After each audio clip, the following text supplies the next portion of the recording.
Assalamualaikum warahmatullahi wabarakatuh. Allahumma salli ala Sayyidina Muhammad wa ala ali Sayyidina wa maulana Muhammad. Sahabat muslim yang dirahmati Allah subhanahu wa ta'ala, surga adalah balasan yang dijanjikan Allah subhanahu wa ta'ala bagi hamba-hambanya yang beriman dan bertakwa.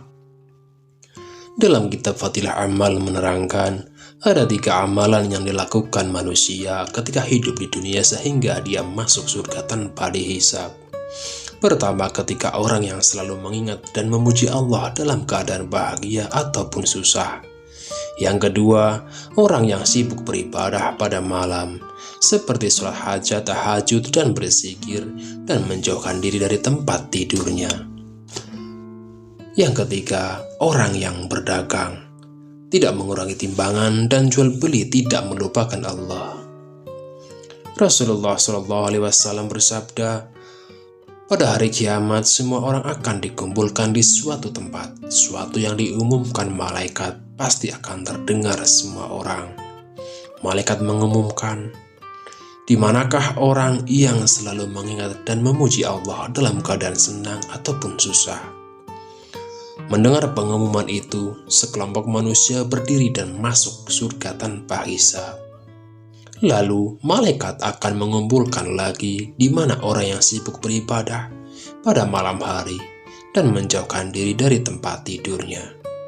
Sekelompok manusia bangun dan masuk surga tanpa dihisab. Kemudian malaikat mengumumkan lagi di mana orang yang berdagang dan jual beli tidak melalaikan dari mengingat Allah. Kemudian sekelompok manusia bangun masuk surga tanpa dihisab.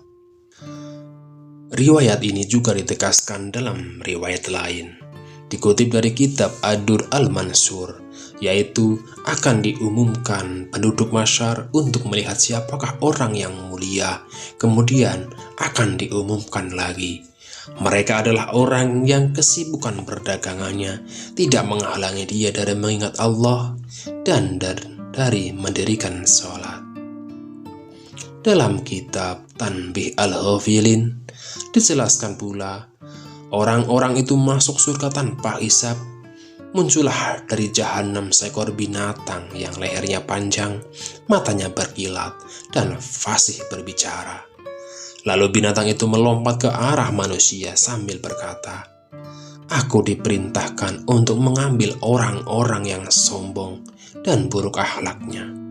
Kemudian binatang itu mematuk sekelompok manusia seperti seekor binatang mematuk biji-bijian, lalu melemparkan mereka ke neraka.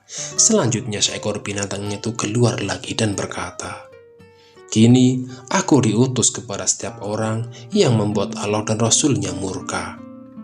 Lalu orang-orang yang dicari itu dipatuknya dan dilemparkan ke jahanam.